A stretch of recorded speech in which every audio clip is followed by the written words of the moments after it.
All right, so pay attention to what you're seeing here is a UFO that was just disclosed by a congressional hearing. And what you see, the UFO is flying at a flat speed, and to the top of the screen is north, so it's moving west.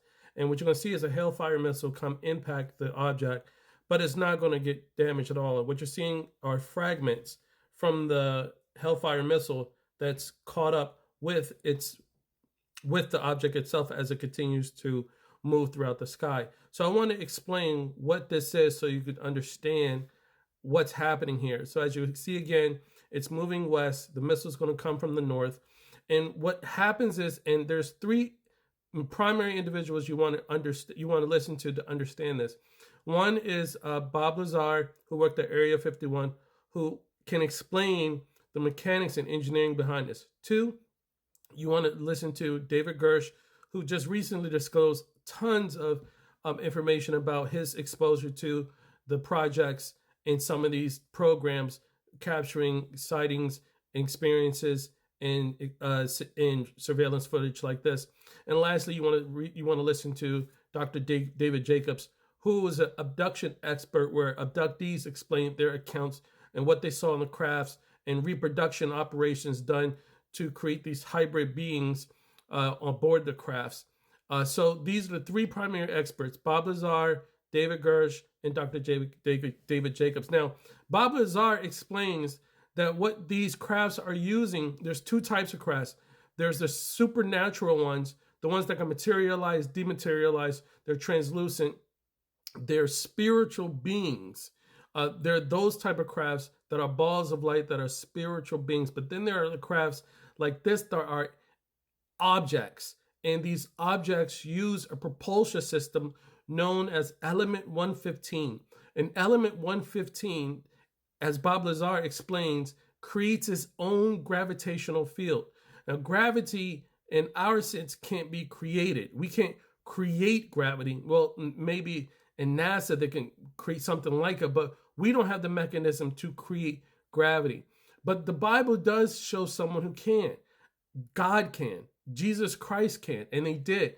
For example, when Moses parted the sea, it was a wind that pushed through it, but it was gravity that held up the waters on both sides that made them like walls. Then you go further into the gospel. You see how the angel moved the tomb of Jesus, didn't touch it, moved it. You don't think angels weren't physically using human strength to move a stone. They used gravity and to move the stone. And then Jesus' ascension. He himself, since he created gravity in which the whole planets and universe suspend in space on, and he created gravity here on earth, he himself can create gravity within himself to ascend into heaven. So the gravity that Jesus could manifest himself allowed him to ascend. So as gravity pushes us down, he could create gravity to push him up. And likewise with this, Dr. Bob Lazar explained that inside these crafts are a material or metal known as Element 115 that once is activated in its own mechanisms, it creates a gravitational field in which you'll use these rods to move it north, south, east, west, up, down, left, right, etc. So that in essence makes it so that these crafts can move at warp speeds, make right angle turns, different than what normal propulsion systems that humans use, like jet engines. We can't do anything. They have to bank left or bank right or ascend or climb up or descend down. That's the propulsion system in human terms. But these crafts are using a gravitational field, and that's the means in which they have a propulsion. That's the means in which they use a propulsion system that's different than humans to let them go at these speeds.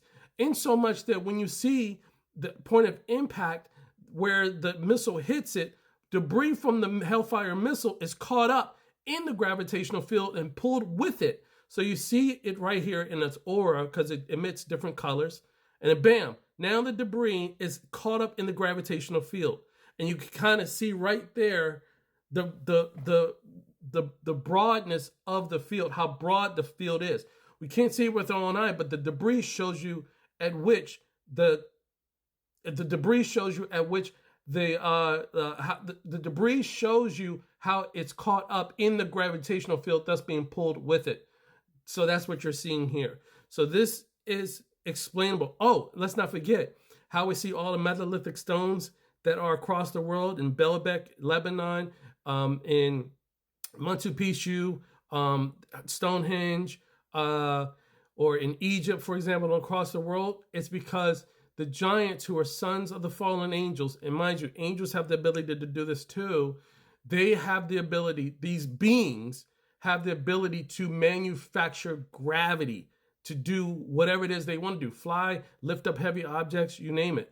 That knowledge and the understanding of gravity, they were able to give these beings here in these crafts the concepts of using element 115, a certain type of metal, element 115, activated so that it creates a gravitational field in order to create flight, which explains how, for example, many ask how in the world did the Nephilim survive the flood when we see that God wiped out everything. But in Genesis 6, it says there was giants in those days and also afterwards.